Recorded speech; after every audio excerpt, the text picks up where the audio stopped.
पारंपरिक मच्छीमार आंदोलन प्रकरणात गुन्हा दाखल झाल्यानंतर आमदार नितेश राणे यांच्यासह अन्य आंदोलक मालवण पोलीस ठाण्यात हजर झाले। पोलिसांनी अटक केल्यानंतर त्यांना कुडाळ न्यायालयात हजर करण्यात आले। न्यायालयाने त्यांची जामिनावर सुटका केली आहे।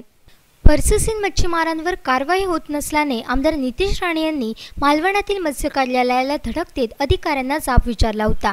यावेळी मासा फेकल्याप्रकरणी आणि शासकीय कामात अडथळा आणल्याने आमदार नितेश राणेंसह 100 आंदोलनकर्त्यांवर मालवण पोलीस ठाण्यात गुन्हा दाखल करण्यात आला। या गुन्ह्याप्रकरणी 5 संशयित यापूर्वीच हजर होऊन त्यांची जामिनावर सुटका झाली होती, तर आमदार नितेश राणे हजर झाले नव्हते। नितेश राणे केव्हा हजर होणार याकडे साऱ्यांचे लक्ष होते। मंगळवारी नितेश राणे स्वतःहून हजर होणार असल्याने सकाळपासूनच पदाधिकारी कार्यकर्त्यांनी पोलीस ठाण्यात गर्दी केली होती। सकाळी 8 वाजता आमदार नितेश राणे हे मालवण येथील नीलरत्न निवासस्थानी आले होते। त्यानंतर चालत येऊन पोलीस ठाण्यात हजर झाले।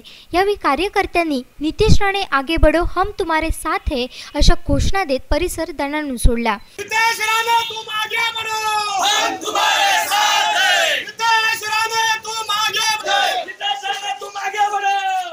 राणे यांच्यासह इतर आंदोलक मालवण पोलीस ठाण्यात स्वतःहून हजर झाले। मालवण पोलिसांनी त्यांना अटक करून कुडाळ न्यायालयात हजर केले। कुडाळ न्यायालय परिसरातही कार्यकर्त्यांनी गर्दी केली होती। आमदार नितेश राणेंसह अन्य आंदोलकांची प्रत्येकी 7,000 रुपयांच्या जामिनावर न्यायालयाने सुटका केली आहे। आंदोलकांच्या वतीने ॲडव्होकेट संग्राम देसाई यांनी काम पाहिले।